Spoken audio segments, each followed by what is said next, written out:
Gimana semuanya sehat? Sudah pada makan? Muka kayak kelaparan semua? Oke ya. Kalau kelaparan rohani boleh, kalau lapar makan, pengen makan samcan, bertobatlah kita, betul? Oke, siap dengan firman Tuhan. Tadi pagi saya menyampaikan firman Tuhan tentang heart, tentang hati. Ya, karena iblis akhir zaman ini, ingat ya bapak-bapak, ibu-ibu, iblis itu licik ya. Jangan pernah pikir iblis itu sudah bertobat Bu Indri, no. Dia tetap licik dan selama-lamanya dia licik, betul. Dia nggak main dengan kelihatan mata, dia main dari roh, betul. Makanya kalau tadi pagi saya sampaikan tentang hati ya. Karena di hadapan Tuhan ternyata hati itu pegang peranan, bukan kegiatan rohani kita. Karena akhir zaman ini banyak orang yang punya roh agamawi, betul. Ya kelihatan aktif, kelihatan giat, kelihatan semangat, kelihatan luar biasa. Tapi hatinya nggak beres, makanya nol besar di mata Tuhan. Nah yang kedua ini kita akan belajar tentang satu hal lagi. Kita buka yuk Kejadian 30 ayat 1. Kejadian 30 ayat 1, demikian firman Tuhan. Ketika dilihat Rahel bahwa ia tidak melahirkan anak bagi Yakub, cemburulah ia kepada kakaknya. Lalu berkata kepada Yakub, berikan kepadaku anak, kalau tidak aku akan mati. Saya ulang sekali lagi, Kejadian 30 ayat 1. Ketika dilihat Rahel bahwa ia tidak melahirkan anak bagi Yakub, cemburulah ia kepada kakaknya itu. Lalu berkata kepada Yakub, berikan kepadaku anak, kalau tidak aku akan mati. Kalau engkau baca sepintas ayat ini kayaknya biasa, tapi ini bukan ayat biasa. Kenapa saya bilang? Karena Rahel ini adalah pribadi yang harusnya sangat bersyukur dalam hidupnya. Pertama dia cantiknya luar biasa, betul. Kedua dia punya suami yang cinta abis gaspol sama dia. Mana buktinya? 14 tahun seorang Yakub bekerja tanpa digaji loh. Saya mau tanya di sini, mana suami-suami? Di sini semua duda? Luar biasa. Waktu engkau mendapatkan istrimu, apakah engkau sampai berkorban seperti Yakub? 14 tahun kerja gak digaji sama si Laban, di panas matahari terik, gak dapat upah. Ya, 14 tahun dia konsisten terus. Kenapa? Karena pengen dapat istri Rahel. Dia cinta sekali sama Rahel. Jadi harusnya perempuan ini kan perempuan yang mengucap syukur, betul? Cantik, dicintai oleh Yakub, dan Yakub ini bukan orang biasa-biasa. Ini orang kaya luar biasa karena dia adalah cucu daripada Abraham. Abraham adalah bapak yang sangat kaya luar biasa. Dapat cucu konglomerat, cinta abis gaspol, cantiknya luar biasa. Apalagi? Tapi fakta mengatakan dia bisa cemburu kepada kakaknya Lea. Bahkan dia katakan, dia ancam, kalau gue kagak punya anak, gue pengen mati. Ini yang pertama, roh iri, roh cemburu. Mungkin kita bilang, Bu Indri itu kan perempuan ya. Memang perempuan suka cemburu ya, betul. Kalau ngeliat perempuan cantik, pasti botok, betul. Ya. Kalau perempuan misalnya kaya, pasti korupsi, betul. Kalau dipakai Tuhan, pasti ada ordal, betul. Ya, memang perempuan suka cemburu, gak mau kesaingan, betul. Dulu juga saya begitu. Kalau lihat orang lebih cantik, lebih keren, gitu ya. Tapi apa mau terus begitu? Mungkin kita bilang itu perempuan, no. Laki-laki juga banyak yang punya roh cemburu. Mana buktinya? Yuk kita lihat. 1 Samuel 18 ayat 6 sampai dengan 9. Waktu itu ada perang, Daud dan Saul kembali dari medan pertempuran. Pada waktu mereka pulang, ketika Daud kembali sesudah mengalahkan orang Filistin, keluarlah orang-orang perempuan dari segala kota Israel menyongsong Raja Daud sambil bernyanyi-nyanyi dan menari-nari dan memukul rebana dengan bersuara dan dengan membunyikan gerincing. Dan perempuan yang menari-nari itu menyanyikan berbalas-balas. Katanya, Saul mengalahkan beribu-ribu musuh, tapi Daud berlaksa-laksa. Lalu bangkitlah amarah Saul dengan sangat, dan perkataannya itu menyebalkan hatinya. Sebab pikirnya, kepada Daud diperhitungkan mereka berlaksa-laksa, tapi kepadaku diperhitungkan beribu-ribu. Akhirnya jabatan raja itu pun jatuh kepadanya. Sejak hari itu maka Saul selalu mendengki Daud. Wow. Kalau kita lihat Saul, who was Saul? Saul itu adalah keturunan daripada Benyamin, anak terakhir daripada Yakub. Benyamin adalah suku terkecil di Israel. Tapi bayangkan, dari suku terkecil, bukan suku terbesar, Tuhan pilih si Saul ini menjadi raja Israel pertama. Harusnya kan bersyukur ya. Siapa, dia gak pernah mimpi kayak durian runtuh. Tiba-tiba dipilih oleh Tuhan dari balik batu. Itu calon raja Israel. Padahal dari suku Benyamin, suku yang gak diperhitungkan, yang kecil. Maka dia pernah bilang, kok aku yang dipilih, kan aku paling kecil dari seluruh kaumku. Dan juga dari seluruh suku aku yang paling kecil. Tapi lihat dikatakan di sini. Waktu dikatakan perempuan-perempuan berkata, Daud berlaksa-laksa. Sementara Saul beribu-ribu, dia mulai dengki laki-laki. Maka di sini bapak-bapak yang suka dengki kelihatan loh wajahnya. Karena saya punya kacamata anti peluru. Saya bisa melihat orang yang dengki, orang yang iri, betul. Yang gak suka melihat orang berhasil, gak suka melihat orang dipakai, gak suka melihat orang bisa mengalami hal yang luar biasa ya. Nah mungkin kita bilang itu kan orang-orang sekuler Bu Indri, orang-orang di marketplace. Tapi kalau hamba Tuhan gak mungkin lah Bu Indri, betul. Apa hamba Tuhan gak ada yang dengki dan cemburu? Ada.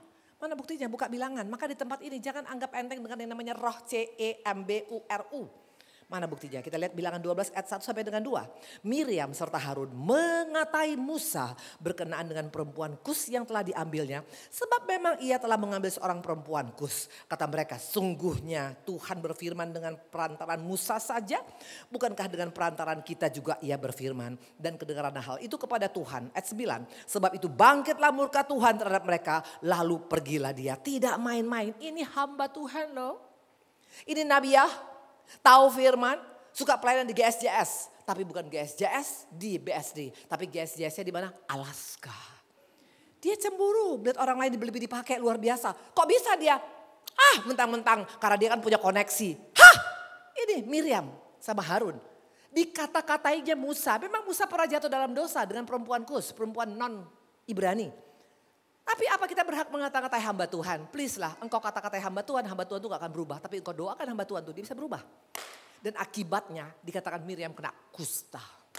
Tidak main-main ya. Dikatakan ini adalah hamba-hamba Tuhan. Betul. Dipermalukan. Ayat 10. Dan ketika awan telah naik ke atas kemah. Maka tampaklah Miriam kena kusta. Putih seperti salju. Ketika Harun berpaling kepada Miriam. Maka dilihatnya bahwa dia kena kusta. Dipermalukan habis-habisan. Perhatikan ayat 13. Lalu berserulah Musa kepada Tuhan. Ya Allah sembuhkanlah kiranya dia. Ayat 15 dan 16. Jadi dikucilkanlah Miriam keluar tempat perkemahan 7 hari lamanya. Dan bangsa itu tidak berangkat sebelum Miriam diterimanya kembali. Kemudian berangkatlah mereka dari Hazerot dan berkemah di padang gurun pasar Paran. Jelas dikatakan.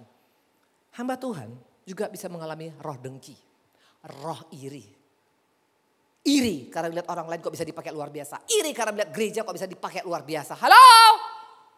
Roh iri bukan dari Tuhan datangnya. Percayalah itu pasti pekerjaan si jahat. Betul? Dan lihat. Akibat daripada roh iri daripada seorang Saul. 1 Samuel 18 ayat 29. Maka makin takutlah Saul kepada Daud. Saul tetap menjadi musuh Daud seumur hidupnya. Bayangkan orang yang iri itu gak ada damai sejahtera lagi dalam hatinya. Gak ada sukacita lagi. Karena apa? Selalu hanya melihat kekurangan dia, melihat kelebihan orang lain. Saul padahal siapa yang gak tahu raja. Raja itu kekayaannya luar biasa. Istananya mungkin besarnya luar biasa. Tapi udah gak ada rasa tenang lagi. Karena hanya melihat Daud. Dia marah, dia kecewa. Bahkan kalau kita baca 80 nabi di Nob dibunuh, dipancung sama si Saul. Hanya gara-gara iri. Hati-hati, iri itu bisa membunuh. Iri itu bisa membuat kita masuk dalam dosa, betul? Nah, kita akan lihat sekarang. Maka jadi dikatakan oleh firman Tuhan, Amsal 14 ayat 30. Hati yang tenang menyegarkan tulang, tapi iri hati membusukkan tulang. Bayangkan, tulang kita bisa busuk bukan karena kena penyakit, tapi karena apa? Dimulai dari hati yang dengki. Hati yang gak bisa menerima keberadaan kita. Hati yang cemburu dan dikatakan membusukkan tulang. Tulang yang busuk itu bau loh. Coba lihat kanan kiri, dekat kanan kiri. Agak gini, coba cium. Kalau dia agak bau-bau, mungkin ada yang gak beres dengan hatinya, betul? Dikatakan tadi seperti ini. Nah mungkin kita bilang seperti ini. Jadi Bu Indri, berarti gak boleh dong kita iri, betul? Tapi kalau mau saya tanya ini Bu Indri bagaimana? Buka 2 Korintus 11 ayat 2a. Tapi firmannya kok nggak nyambung ini Bu Indri. 2 Korintus 11 ayat 2a ini yang berkata adalah seorang Paulus. Rasul Paulus yang dipakai luar biasa. Sebab aku cemburu kepada kamu dengan cemburu ilahi. Ini yang Tuhan mau dari kita. Cemburu karena melihat orang lebih kaya. Cemburu karena melihat orang lebih cantik. Cemburu karena melihat orang lebih berhasil. Cemburu karena melihat orang lebih dipakai. Itu hanya luarnya. Tapi kalau Paulus berkata aku cemburu ilahi kepada engkau. Ini yang Tuhan inginkan dari setiap kita. Ini yang Tuhan mau. Waktu kita melihat seorang yang bisa begitu sabar. Kok bisa dia? Aku juga mau Tuhan. Itu yang harusnya kita lakukan. Cemburu ilahi itu Tuhan mau dari setiap kita. Bukan hanya cemburu karena melihat fisik, melihat kekayaan, melihat kecantikan, melihat kepintaran. No. Tapi ilahi spiritual kita cemburu. Kok dia bisa sabar? Kok dia bisa mengampunin? Aku juga mau Tuhan.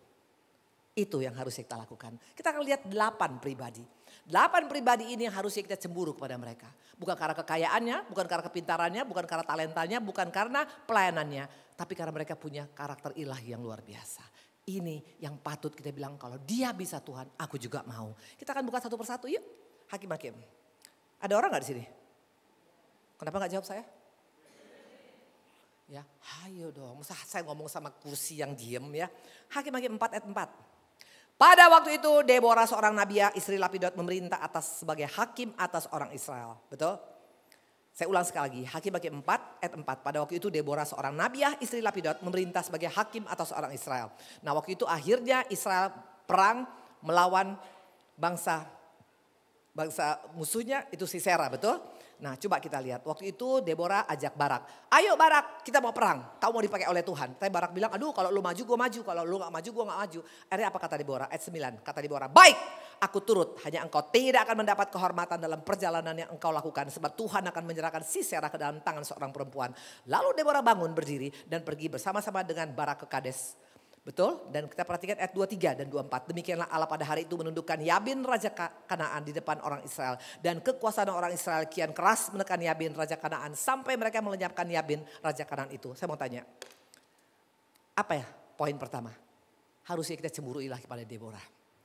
Deborah menang atas Sisera. Sisera ini bicara tentang kekuatan besar. Ada 900 kereta kudanya Sisera ini. Rajanya namanya Yabin.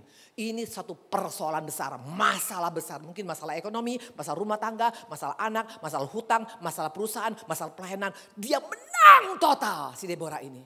Ini harus saya bilang, kok bisa Deborah menang? Aku juga mau menang atas masalahku Tuhan. Aku juga menang atas suamiku, atas istriku, atas usahaku, atas kesehatanku. Kalau dia bisa menang, aku juga mau menang Tuhan. Pertanyaan, apa memang yang spesial dari Deborah? Ada 3 hal. Yang pertama dikatakan Deborah ini istri Lapidot. Kedua dikatakan dia nabiah.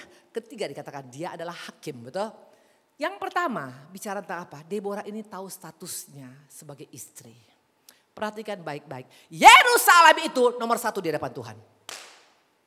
Jangan engkau hanya pengen ke ujung bumi, tapi Yerusalemmu hancur-hancuran.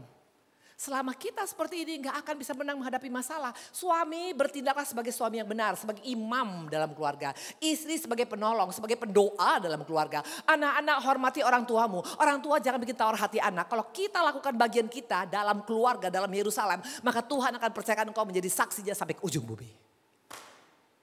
Ini yang sering salah. Makanya kenapa saya gak bisa menyelesaikan masalah saya Bu Indri? Lah istrinya jadi suami, suami jadi istri, betul? Gak mungkin. Kalau engkau belum melakukan fungsimu sebagai orang-orang yang dipercayakan Tuhan dalam keluarga kita, gak bisa. Halo, jangan bangga dengan berkata, tapi Bu Indri saya sudah dipakai ke ujung bumi. So what gitu loh. Yerusalem dulu ujung tombaknya.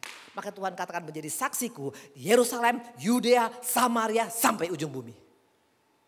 Bagaimana dengan kita? Yang kedua dikatakan Deborah adalah nabiah. Nabiah itu bicara tentang orang yang peka, betul? Seorang istri yang peka dengan Tuhan akan beda menghadapi segala sesuatu. Dia akan bisa berhikmat berbicara dengan suaminya.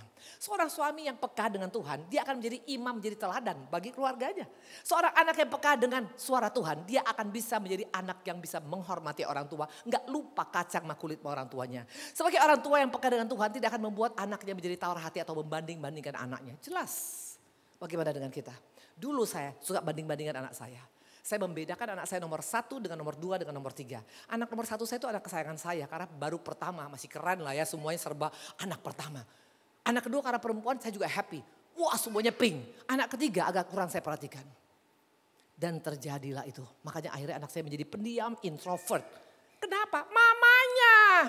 Kalau engkau berfungsi sebagai mama yang adil akan beda anakmu. Untung Tuhan masih kasih karunia sama saya.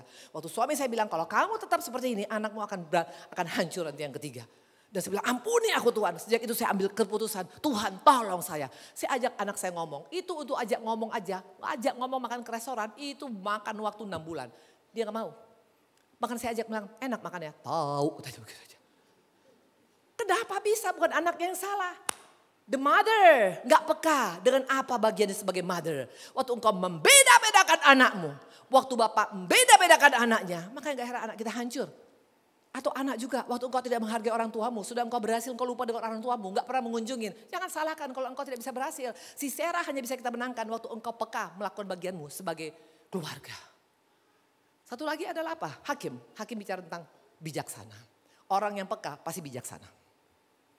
Gak mungkin engkau bisa berkata, saya peka Bu Indri tapi gak bijaksana. Maki-maki istri, suka ngelawan suami. Kagak mungkin, halo. Ada orang gak di sini? Deborah. Kenapa dia bisa menang melawan Sisera? Sisera itu adalah 900 kereta kuda. Itu bukan main-main, musuh besar. Apa musuh saat ini? Apa Sisera saat ini? Mungkin masalah utang, masalah ekonomi, masalah pelayanan, masalah kesehatan. Itu semua bisa kita kalahkan waktu engkau berfungsi sebagai keluarga yang benar. dalam Yerusalem. Pasti menang. Karena kalau engkau betul-betul punya hubungan dengan Tuhan, engkau peka, maka engkau akan bijaksana dalam mengambil keputusan. Very simple. Amin. Koreksi diri kita. Tuhan, aku juga mau jadi suami yang benar Tuhan. Ampuni aku Tuhan. Sampai ini aku kurang peka dengan apa yang menjadi kerinduan daripada keluargaku. Tinggal minta ampun sama Tuhan. Karena kata Tuhan minta diberikan, ketuk dibukakan, cari akan mendapat. Very simple. Amin. Dulu saya gak berfungsi sebagai seorang istri. Saya ngelawan suami saya. Gak berfungsi sebagai seorang mama. Saya suka membandingkan anak saya. Gak heran. Makanya si Seranya gak kalah. Jadi bukan masalah kurang banyak berdoanya. Doa mungkin 5 ember sampai ingus 5 kilometer. Gak jadi jaminan. Tapi kalau fungsi kita benar dalam keluarga. Peka dan berhikmat. Pasti engkau menang. Amin. Halo. Gini ya, kalau gak ada respon saya pulang langsung. Aku tuh capek loh, aku baru dari kebon tahu. Saya ke Medan, saya di kebon, masuk di kebon, masuk ke hutan. Pakai double cabin. 220 hektar kita jalan keliling semuanya. Sebenarnya masih capek nih saya. Maka saya bilang Tuhan tolong berikan saya hikmat. Berikan saya hikmat, berikan saya hikmat Tuhan. Untuk aku bisa mampu sampai jam 1, jam 3 sore betul. Tapi kalau gak ada orang sini saya keluar sekarang. Pak ancam dulu ya, ancam dulu. Oke, that's number 1. Tentang Deborah, betul? Ini harusnya cemburu ilahi. Kalau Deborah bisa menang, saya juga mau Tuhan. Tuhan gak pernah banding-bandingkan, gak pernah beda-bedakan. Setiap kita punya potensi yang sama. Kita menjadi brand ambassador surga. Engkau punya tongkat otoritas daripada Tuhan. Setiap kita bisa melakukan banyak hal. Dikatakan berkuasa atas udara, darat, dan laut. Harusnya engkau pakai itu kapasitas. Tapi kenapa gak bisa? Karena engkau tidak berfungsi dalam keluargamu. Suami hanya jadi suami-suamian. Istri jadi istri-istrian. Anak jadi anak-anakan. Orang tua jadi orang-orang tuaan. Tidak akan bisa engkau mengalami perkara besar melawan Sisera. Pasti. Walaupun kau ikut seminar 3 hari 3 malam. Gak akan jadi apa-apa. Amin. That's number 1. Yang kedua mari kita lihat. Yang kedua Matius 1 ayat 1 sampai dengan 3. Inilah silsilah Yesus Kristus anak Daud, anak Abraham. Abraham memperanakan Ishak, Ishak memperanakan Yakub, Yakub memperanakan Yehuda dan saudara-saudaranya. Yehuda memperanakan Peres dari Zera dan Tamar, Peres memperanakan Hezron, Hezron memperanakan Ram. Saya mau tanya, siapa Yehuda? Yesus dikatakan Siga Yehuda, betul? Halo? Siapa Yehuda? Yehuda adalah anak keempat daripada seorang perempuan yang dianggap dunia sial. Namanya Lea. Lea itu mukanya pas-pasan. Makanya saking mukanya pas-pasan gak ada yang mau ngelamar dia. Makanya karena gak ada yang ngelamar, bapaknya tipu Yakub untuk membuat anaknya yang menikah duluan yang perempuan. Karena kagak laku-laku, pertu. Betul? Makanya sampai diserahkan sama bapaknya. Tutup aja pakai cadar. Nanti lu pura-pura aja bilang jadi Rahel. Makanya Yakub merasa tertipu. Kenapa jadi ini yang datang? Kan gue mau adiknya, betul? Perempuan ini perempuan sial menurut dunia. Dia punya suami namanya Yakub. Dia punya anak laki-laki 6. Tapi selama dia menikah, anak laki-laki 6. Kalau orang Batak ini, ada orang Batak sini? Dia kebetulan Lea ini Simangunsong, betul? Kalau orang Batak, kalau sudah punya anak laki-laki Ibu Jenny, itu udah modal kuat. Karena orang Batak tuh anak laki-laki itu, wah itu mah dia punya jagoan, betul? Tapi perhatikan, apakah si Yakub dicinta? Kagak pernah dicintai. Jadi bayangkan ini perempuan yang dijolimin habis-habisan. Gak pernah dicintai, gak pernah dianggap pada anaknya 6 laki-laki. Tapi apakah dia marah? Apakah dia kecewa? Apakah dia merasa gak bisa menerima ini? Mari kita lihat yuk. Kejadian 29 ayat 30. Kejadian 29 ayat 31-35. Ketika Tuhan melihat bahwa Lea tidak dicintai, dibukakanlah kandungan tapi Rahel mandul. Lea mengandung lalu melahirkan seorang anak laki-laki dan menamainya Ruben. Sebab katanya sesungguhnya Tuhan telah memperhatikan kesengsaraanku. Sekarang tentulah aku akan dicintai oleh suamiku. Betul? Apakah langsung Yakub cinta? No. Mengandung pula lah dia, ayat berikutnya. Mengandung pula lah dia. Lalu melahirkan seorang anak. Maka ia berkata, sesungguhnya Tuhan telah mendengar bahwa aku tidak dicintai. Lalu diberikannya pula anak ini kepadaku. Enggak dicintai. Udah anak pertama lahir, enggak juga. Sudah anaknya yang kedua Simeon lahir. Perhatikan. Mengandung pula lah ia lalu melahirkan seorang anak laki-laki. Maka ia berkata, sekali ini suamiku akan lebih erat kepadaku. Karena aku telah melahirkan 3 anak laki-laki. Kagak tuh. Maka ia berkata, sekali ini aku bersyukur pada Tuhan. Itulah sebabnya ia menamai anak itu Yehuda. Sudah itu ia tidak melahirkan lagi. Bayangkan. Berkali-kali setiap dia hamil, dia bilang sekali ini Tuhan sudah menjawab doaku. Terima kasih Tuhan. Dia tidak pernah pakai ini. Si Lea nih, nggak pernah pakai ini. Nggak pernah pakai palu. Menuntut, kenapa Tuhan? Kurang apa aku berdoa Tuhan? Aku kurang apa baik sama suamiku Tuhan? Tapi kenapa dia tidak mau sayang sama aku Tuhan? No. Apa dia pakai ini? Apa dia pakai ini? Apa dia serang suaminya? No. Dia tetap bilang sekali ini Tuhan akan membuat aku erat dengan suamiku. Hanya ucapan syukur. Apa dia pakai ini? Sampai kapan Tuhan? Sering kali kita begitu, betul? Sampai kapan Tuhan? Kurang apa saya udah 10 tahun saya sabar. Tapi gak ada perubahan. Nah, Lea gak pernah pakai kalkulator. Lea gak pernah pakai palu. Lea gak pernah pakai teropong. Lea gak pernah pakai senapan. Tapi dia berkata sekali ini Tuhan pasti akan tolong. Dia selalu positif di pikiran dan di mulutnya. Maka dia masuk silsilah Yesus. Ini harusnya membuat kita cemburu. Kok bisa si perempuan yang gak dianggap dunia ini bisa dipakai Tuhan masuk silsilah Yesus. Kalau dia bisa aku juga mau Tuhan. Simpel jawabannya, belajar bersyukur dalam segala hal. Hai, ada orang sini? Kalau engkau masih banyak mengeluh, banyak cari kesalahan. Tapi Bu Indri, suami saya tuh kurang ajar Bu Indri. Tapi Bu Indri, istri saya tuh gak tahu diri Bu Indri. Kalau engkau masih pakai teropong, gak bisa.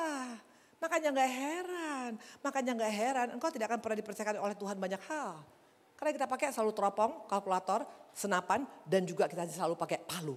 Hanya menuntut saja. Dulu saya menuntut suami saya, Tuhan kapan nih bertobat? Lama banget sih, makin gak bertobat Pak Ari. Dan waktu aku belajar untuk positif, aku percaya waktunya Tuhan tidak pernah terlambat. Tuhan bisa ubahkan hanya balikan tangan saja. Tahu suami saya bertobat bagaimana caranya? Yang tukang pakai narkoba, yang tukang minum, yang tukang berantem, yang tukang tabrakan. Tahu hanya pakai apa? Hanya pakai SMS firman yang masuk ke HP-nya. SMS firman masuk ke HP Pak Ari, dia kaget, ditunjukin sama saya, kok bisa saya dapat firman? Saya pun kaget, si penjahat ini kok dapat firman, saya pikir begitu. Tapi sejak dia dapat firman, sejak itu dia respon, dia kirim setiap hari sampai hari ini sudah hampir 12 tahun dan suami saya bisa bertobat. Sama Tuhan terlalu gampang mengubahkan hidup kita. Kuncinya belajar dari Lea.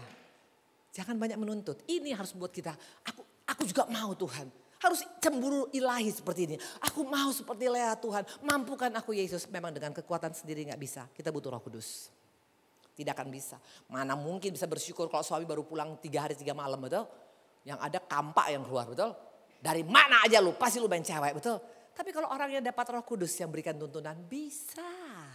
Bisa tetap bersyukur. Walaupun belum ada perubahan, tetap bersyukur. Tuhan, aku percaya karena dia kenal Bapaknya. Maka you have to know your God. Kenali Allahmu. Kalau engkau kenali Allahmu, engkau tidak akan gampang mengeluh, engkau tidak akan gampang menuntut, engkau tidak akan gampang pakai kalkulator. Karena engkau tahu waktu Tuhan bukan waktuku, tapi Tuhanku tidak pernah terlambat dengan janjinya. Beda. Amin. Halo. Yang kedua adalah siapa tadi? Lea, betul? Nah harusnya kita cemburu ilahi kepada dia. Dunia mengatakan dia jelek, dia tidak menarik, dia tidak ada papanya. Tapi Tuhan katakan engkau berharga di mataku Lea. Tahu kenapa berharga? Bukan karena dia kaya, bukan karena dia hebat. Tapi karena mulutnya, pikirannya selalu positif. Orang yang mulutnya positif dan pikiran positif itu kelihatan loh dari wajahnya. Orang yang positif itu auranya beda. Betul?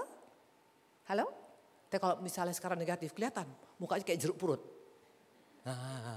Tapi kalau positif semuanya bagus. Semuanya terima kasih Tuhan. Aku percaya Tuhan akan tolong. Itu kata-kata yang Tuhan tunggu dari kita. Itu yang harus kita cemburukan. Kok dia bisa? Tuhan bisa. Karena dia kenal Allahnya. Bagaimana kenal Allah? Banyak renungan firman. Kalau engkau banyak renungan firman. Engkau praktekkan firman. Kita akan kenal Allah kita siapa. Bukan karena engkau ikut seminar. Ikut seminar tapi hanya cuma teori. Gak akan kenal Allah. Tapi engkau praktekkan firman. Engkau akan kenal dia siapa. Amin. Yang ketiga. Matius 1 ayat 1. Inilah silsilah Yesus Kristus anak Daud, anak Abraham. Wow. Kalau dipikir-pikir, inilah silsilah Kristus anak Daud, anak Abraham. Abraham dengan Daud di levelnya samain loh. Yang satu bapak orang percaya. Pantes kalau masuk silsilah Yesus. Masih Daud ini loh. Udah pernah berzina sama istri orang, udah pernah membunuh suami orang. Tukang angon kambing, gak disayangi oleh papanya, gak disayangi oleh mamanya, gak dianggap oleh istrinya, mau dibunuh oleh anaknya. Kenapa dipilih oleh Tuhan? Tahu kenapa? Dengan begitu banyaknya tantangan Daud, tapi dia memutuskan Mazmur 136 ayat 1 sampai dengan 26. Ayat 1-nya, bersyukurlah kepada Tuhan sebab ia baik bahwasanya untuk selama-lamanya kasih setianya. Wow. Nggak ada kata-kata lain dari Daud selain kata-kata tetap bersyukur. Kalau tadi Lea tidak negatif, kalau Daud bersyukur. Padahal kalau dilihat istri nggak menghargai dia. Papa nggak anggap dia. Waktu ada acara makan malam dengan Samuel. Anaknya semua dipanggil 7 loh, hanya Daud yang nggak dipanggil. Kenapa? Karena Daud tukang angon kambing. Dianggap levelnya nggak sama dengan abang-abangnya Eliab. Mungkin kalau di tempat ini nggak dianggap oleh keluargamu. Karena engkau punya ekonomi di bawah keluarga kita. Saya pernah ngalami seperti itu. Saya pernah ngalamin karena keluarga saya semua diberkatin Tuhan. Sementara suami saya pernah masuk penjara. Jadi kalau kami ada acara keluarga, saya paling belakang, paling ujung. Kalau foto hanya hidung saya yang kelihatan. Karena nggak ada yang nganggap saya dan saya merasa tidak berharga. Tapi sesudah aku tahu bahwa aku berharga di mata Tuhan, Yesaya 43 ayat 4a, aku beda. Kalau orang foto dulu di paling belakang, sekarang paling depan. Inilah dadaku, mana dadamu? Betul? Halo? Halo? Dikatakan tadi di sini adalah Pak Daud bersyukur. Bersyukurlah pada Tuhan. Itu lagu Daud semuanya. Masalahnya apa? Gak punya masalah? Masalahnya banyak. Absalom mau bunuh dia. Bahkan Absalom perkosa istri-istrinya depan mata orang banyak. Ini permalukan habis-habisan. Belum lagi dia punya istri gak menghargai dia. Dia bilang apa? Ngapain lu nari-nari kayak orang gila menelanjangi diri sendiri. Gak dihargai depan orang. Tapi apakah Daud sakit hati? Apakah dia kecewa?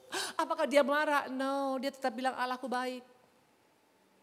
Ini orang-orang yang patut kita cemburui. Kalau dia bisa, padahal tukang angon kambing, bukan pendeta besar. Aku juga mau Tuhan. Mampukan aku bisa bersyukur Bapa dengan kondisi yang seperti ini. Kalau engkau bisa, kalau dia bisa, berarti kita bisa. Amin. Daud masalahnya bukan main-main. Dari semua tokoh Alkitab yang paling banyak masalah itu Daud. Bukan hanya dari istri, bukan hanya dari mertua. Dari anak kandungnya Absalom yang sangat dicintainya pun bermasalah. Mau digulingkan oleh anak sendiri, bahkan mau dibunuh oleh anak sendiri. Rakyat yang dicintainya melempar dia dengan batu. Bayangan padahal dia mati-matian berkorban untuk rakyat. Artinya gak ada satupun yang berpihak pada dia. Tapi yang luar biasa tetap dia bilang bahwa saja Tuhan itu baik, selama-lamanya baik. Dikatakan tadi, ampunilah hambanya. Mungkin dia akan dengar suara saya ya, si adik ya. Oke. Kenal gak kita sama Allah kita? Kenapa saya berani berkata begitu? Karena banyak orang Kristen gak kenal siapa Yesus. Mana buktinya? Buka Markus 4 ayat 38 sampai dengan 39. Pada waktu itu Yesus sedang tidur di buritan sebuah tilam. Maka murid-murid yang membangunkan dia dan berkata, perhatikan, ini murid loh. Guru, engkau tidak peduli kalau kita binasa. Ia pun bangun menghardik angin dan berkata pada danau, diam, tenanglah. Lalu angin itu reda dan danau itu menjadi teduh sekali. Ayat 41, mereka sangat takut dan berkata seorang pada yang lain, siapa gerangan orang ini sehingga angin dan danau pun taat padanya. Bayangkan, sudah ikut di GSJS 1 tahunan loh. Sudah pelayanan loh, ini murid-murid yang pelayanan. Gak kenal mereka siapa gurunya. Siapa ini? Kok bisa menenangkan? Orang-orang gak kenal Yesusnya, kalau engkau tidak kenal Tuhan, paling gampang ngeceknya, gampang panik. Ada masalah langsung panik. Aduh mati gue, gimana gue segala macam. Karena gak kenal Allahnya. Pada apa kata Allah? I will never leave you. Aku tidak akan pernah membiarkan apalagi meninggalkan engkau. Halo, janji Tuhan itu ya dan amin. Tapi karena engkau tidak kenal siapa Allahmu, maka engkau gampang panik. Tuhan, engkau tidak peduli Tuhan kepadaku. Mana janjimu Tuhan? Halo. Kalau engkau panik, kalau engkau takut, kalau engkau khawatir, you don't know him. Hanya orang-orang yang kenal Allah yang berani berkata bahwasanya Tuhan itu baik, selama-lamanya dia baik. Halo? Mungkin kau bilang, Ibu Indri gak ngalamin. Saya ngalamin banyak bapak-bapak, ibu-ibu. Saya udah pernah cerita sama kalian bagaimana aku menghadapi gugatan pengadilan. 11 gugatan di pengadilan, 4 tahun. Oleh keluarga saya sendiri. 11 gugatan. Bukan main-main. MPN, PT, MA. Kalau di MA bikin lagi gugatan baru. Menang lagi, kalah, bikin lagi gugatan baru. Selama pandemi COVID, orang tenang-tenang di rumah, saya harus menghadapi gugatan tiap hari Kamis di Pengadilan Negeri Bandung. Tapi karena aku kenal Allahku, makanya aku bisa klaim janji Tuhan. Siapa yang berani menggugat orang-orang pilihan Tuhan? Dan menang. 11 gugatan semua menang. Tontas bersama dengan Tuhan. Tuhan gak pernah jadikan kita menjadi pecundang. Tuhan jadikan kita menjadi pemenang. The real victor. Hanya kenapa engkau makanya pesimis sekarang? Engkau tidak kenal dia. Makanya kenali Allahmu. Cara kenalinya gimana? Lakukan firman-Nya. Engkau akan kenal dia. Amin. Ada orang kah di sini? Ini ngerti apa gak ngerti kira-kira? Hah? Ngerti ya? Yang pertama tadi adalah siapa? Cemburu rohani kepada Deborah. Kenapa bisa Deborah mengalami permasalahan hidupnya? Karena gampang, dia melakukan tugasnya berfungsi dalam keluarga. Dan dia peka dengan suara Tuhan dan dia punya kebijaksanaan yang luar biasa. Kenapa? Kepekaan buat engkau bijaksana loh. Kalau engkau tidak peka dengan tuntunan Tuhan gak akan mungkin bisa bijaksana. Bijaksana itu dari Tuhan. Hikmat itu dari Tuhan. Kalau hikmat dunia belum tentu. Tapi hikmat Tuhan itu luar biasa. Yang kedua tadi dikatakan adalah siapa? Yang kedua siapa? Lea. Apa yang membuat kita harus cemburu sama Lea? Karena kok dia bisa dengan keadaan tidak pernah dicintai. Kita kadang-kadang baru aja sekarang suami bisa bilang kamu kok makin jelek. Ya udah cerai aja. Lea gak pernah ngomong gitu. Walaupun mungkin kalau ngomong pun masih Lea. Yakub mungkin gak pernah lihat muka Lea. Karena dibayangkannya si Rahel. Tapi Lea tetap bilang sekali ini Tuhan pasti akan jawab doaku. Wah, selalu positif. Ini harusnya kita cemburukan. Kalau Lea bisa Tuhan. Lea bukan di GSJS betul. Dia bukan pelayanan, tapi dia bisa positif dalam segala hal. Yang ketiga adalah Daud. Daud dikatakan dia bisa bersyukurlah pada Tuhan. Satu pasal Mazmur 136 dari ayat 1 sampai ayat 26 semua tentang bahwasannya Tuhan itu baik. Baca tuh semua kata-katanya bersyukurlah pada Tuhan sebab dia baik. Ini bicara tentang orang yang konsisten dalam mengucap syukur. Jangan mengucap syukur waktu hanya dapat berkat saja. Waktu pas gak ada berkat mulai ngomel. No, Daud gak seperti itu. Dia konsisten dengan ucapan syukurnya. Amin. Itu yang harus dia cemburu ilahi. Yang keempat, mari kita lihat yang keempat. Yang keempat dikatakan. Makanya Tuhan sampai ngomong gini, Lukas 9 ayat 20a. Harusnya kita koreksi betul-betul loh, ini ayat betul-betul loh. Yesus bertanya kepada mereka, kepada murid-muridnya. Menurut kamu, siapakah aku ini? Ini gak main-main loh, Tuhan tanya sama kita. Dewi Yani, menurut engkau siapakah Yesus? Seringkali kita anggap ini pertanyaan yang enteng, ini pertanyaan serius sama Tuhan loh. Kenapa? Karena di akhir zaman ini banyak orang gak kenal lagi siapa Yesus. Saya ke Israel waktu itu, kita coba tanya orang-orang Israel di sana. Do you know Jesus? Siapa? Tukang kayu. Mereka gak kenal siapa Yesus. Pada di mana tempat Yesus lahir loh. Maka jangan hanya bangga dengan berkata I'm a Christian. Yakin gak engkau kenal siapa Yesus? Kalau kita kenal siapa Yesus, hidup kita akan berbeda. Betul? Halo? Orang yang kenal Yesus gak akan gampang panik waktu ngadepin masalah. Oh, mati gua. Gak mungkin. Lea gak ada pernah bilang mati laku, gak ada. Daud gak pernah bilang mati laku, mate, gak ada. Kenapa? Karena dia kenal Allahnya. Itu yang keberapa? Yang keempat. Nah kita lihat sekarang. Ini yang kelima, yang keempat nih sekarang. Ingat waktu perempuan yang mengurapi Yesus, buka Matius 26 ayat 6 sampai dengan 7. Ya, waktu itu kita buka ayat 6 dan 7 dulu. Ketika Yesus berada di Betania di rumah Simon si kusta, datanglah seorang perempuan kepadanya membawa sebuah buli-buli polam berisi minyak wangi yang mahal. Minyak itu dicurahkan ke atas kepala Yesus yang sedang duduk makan. Melihat itu murid-murid gusar dan berkata, untuk apa pemborosan ini? Sebab minyak itu dapat dijual dengan mahal dan uangnya dapat diberikan pada orang miskin. Ayat ke-6 dan 7, ayat ke-7, betul? Sebab itu dengan mencurahkan minyak itu ke dalam tubuhku, ia membuat satu persiapan untuk penguburanku. Aku berkata padamu, sesungguhnya di mana saja Injil diberitakan di seluruh dunia, apa yang dilakukannya ini akan disebut juga mengingatkan dia. Ini apa? Topi sulap dari Tokopedia, betul? Yesus sampai angkat topi loh ini perempuan. Dimanapun Injil diberitakan, nama perempuan ini harus dicatat. Bukan namanya, apa yang dilakukannya harus dicatat. Untuk mengingat apa yang dilakukannya. Apa yang dilakukan perempuan ini? Melakukan hal yang mustahil. Dunia mengatakan ngapain? Dipakai untuk dicurahkan. Itu kan minyak mahal, 300 dinar. Mendingan untuk orang miskin. Waktu engkau melakukan sesuatu yang dunia tidak bisa lakukan, Tuhan respect kepada kita. Waktu engkau bisa sabar pada pasanganmu yang selama ini begitu kasar pada engkau. Tuhan angkat topi kepada kita. Waktu engkau tetap melayani walaupun gak dihargai oleh orang. Tuhan angkat topi kepada kita. Ini bicara tentang melakukan sesuatu yang gak lazim dilakukan oleh dunia. Itulah perempuan ini. Maka namanya gak ditulis tapi apa yang dilakukannya dicatat sampai hari ini. Mau nama kita dicatat? Ini harus membuat kita cemburu rohani. Kalau sampai perempuan ini begitu spesial, aku juga mau Tuhan. Caranya apa? Lakukan yang dunia gak bisa lakukan. Waktu dunia berkata, jangan pertahankan hakmu. Kalau perlu hantam lagi. Tapi engkau berkata, saya siap melepaskan hakku Tuhan.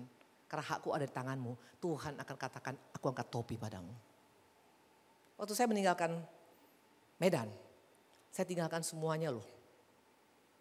Gak main-main, itu keluarga orang-orang bilang bodoh si Indri.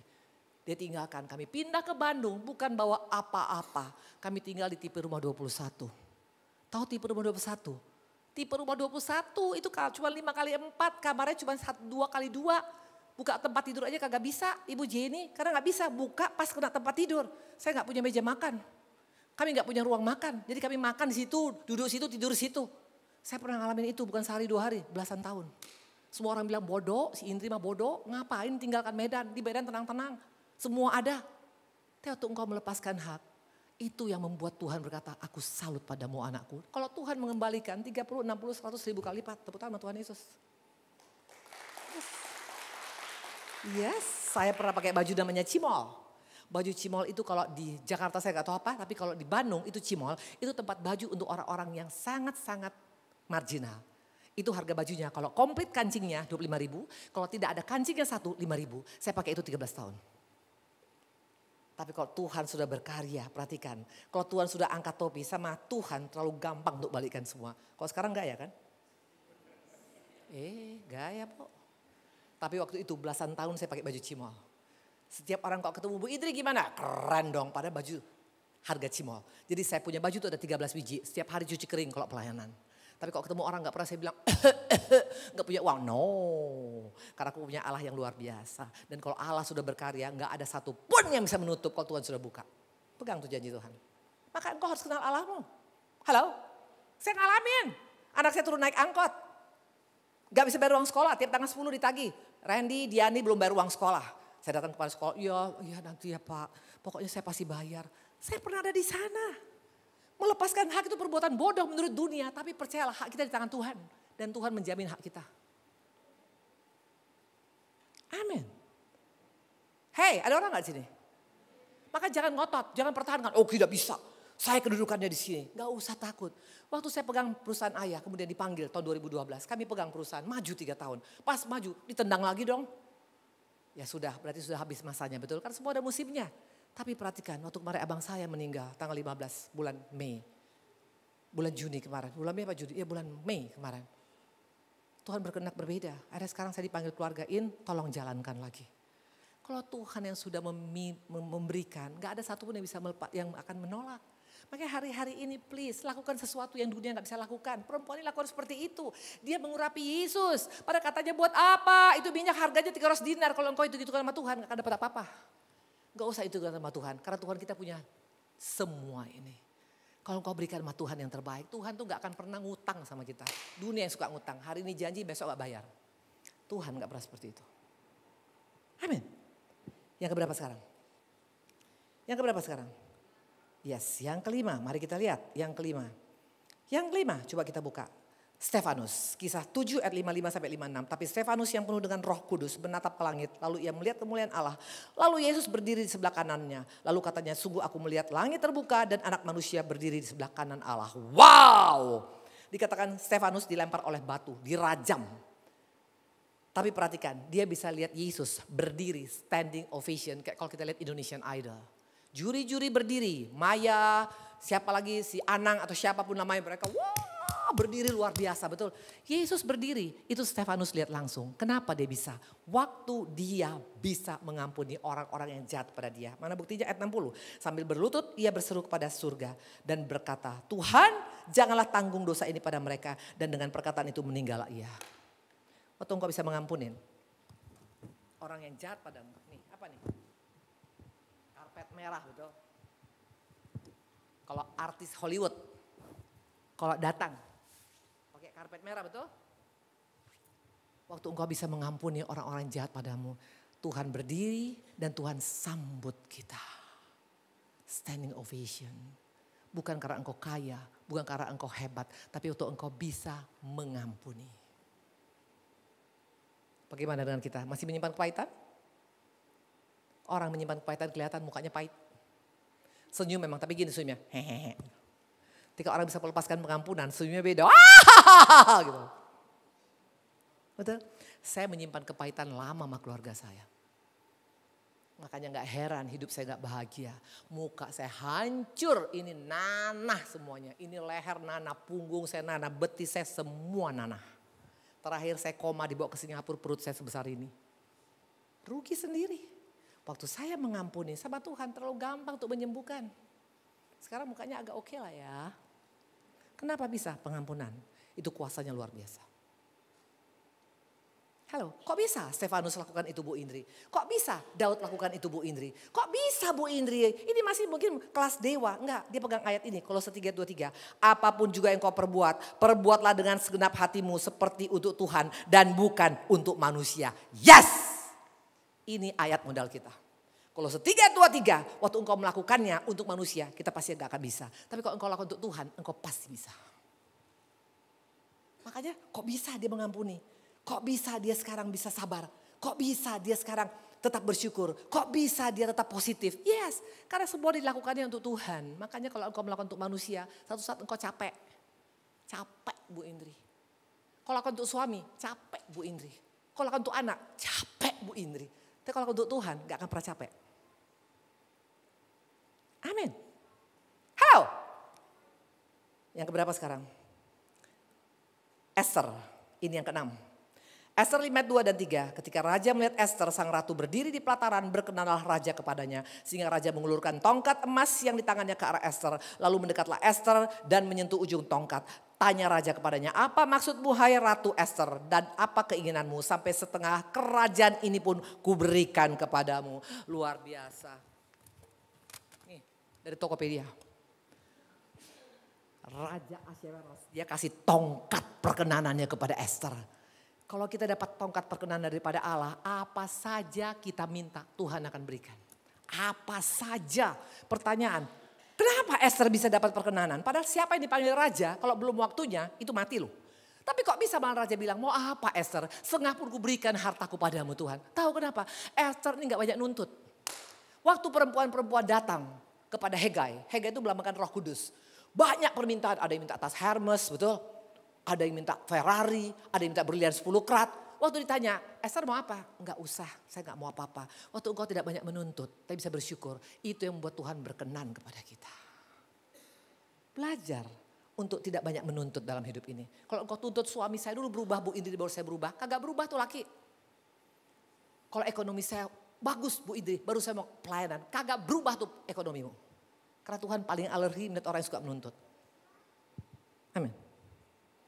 Muka-muka suka menuntut soalnya kelihatan dari sini. Mukanya kayak agak kayak harimau dikit lah gitu. Enggak.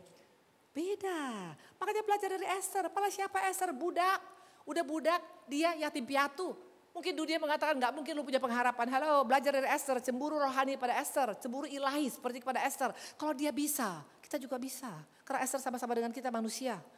Halo, sama-sama bernafas, sama-sama dari daging, sama-sama dari tanah. Kalau dia bisa, halo, kalau dia bisa, halo, kalau dia bisa tidak menuntut, kita juga harus bisa. Bagaimana cara Ibu Indri? Maka dari kata-kata tadi, kau lakukan itu untuk Tuhan, engkau pasti bisa. Kalau lakukan untuk manusia gak bisa, ya tapi sampai kapan Bu Indri saya mesti sabar? Nuntut mulai nuntut, dulu saya tukang tuntut. Saya tuntut keluarga saya, mesti sayang sama saya tuntut sekarang suami saya tuntut begini. Sekarang saya gak mulai belajar nuntut, daripada aku nuntut, mending aku berserah kepada Tuhan. Lebih enak hidup ini.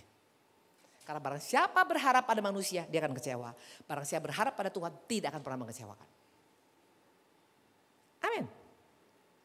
Amin. Yang keberapa sekarang? 32 lagi, saya undang pemusik. Mari kita lihat yang ketujuh. Lukas 1 ayat 46 sampai dengan 48. Lalu kata Maria, jiwaku memuliakan Tuhan dan hatiku bergembira karena Allah juru selamatku. Sebab ia telah memperhatikan kerendahan hambanya. Sebab sesungguhnya mulai dari sekarang segala keturunan akan menyebut aku berbahagia. Wow, harusnya kita cemburu rohani kepada Maria. Maria ini hanya perawan desa, tunangan tukang kayu. Tapi dipercayakan menjadi mama Yesus di dunia ini. Kok bisa mendapat kepercayaan yang luar biasa? Tahu kenapa? Karena si Maria ini berkata kehendak mulai jadi Tuhan. Harus obral sama Tuhan bapak-bapak ibu-ibu. Jangan sok jual mahal. Obral. Firman Tuhan katakan lakukan ini. Oke Tuhan, suka-sukamu Tuhan. Jangan banyak jual mahal. Nih jangan sok jual mahal. Dari mana kata orang sok jual mahal? Firman katakan ampuni. Ya gak bisa dong Bu Indri. Itu gimana hati saya aja. Waktu kau jual mahal, engkau harus cap mau sama Tuhan. Nih, cap mau. Harus cap mau. Tuhan katakan, ampuni. Baik Tuhan. Kau harus bertahan dalam pernikahan walaupun berantakan. Baik Tuhan. Waktu engkau cap mau, waktu engkau obral, waktu engkau tidak jual mahal, maka engkau akan bisa mengalami seperti yang dipercayakan kepada Maria. Kepercayaan Tuhan itu luar biasa. Amin. Bagaimana dengan kita hari ini? Dan yang terakhir adalah Yusuf. Yusuf adalah cuman tukang kayu biasa. Tapi kenapa dia bisa mendapat kepercayaan menjadi ayah Yesus di dunia ini? Kenapa gak dipakai pendeta besar?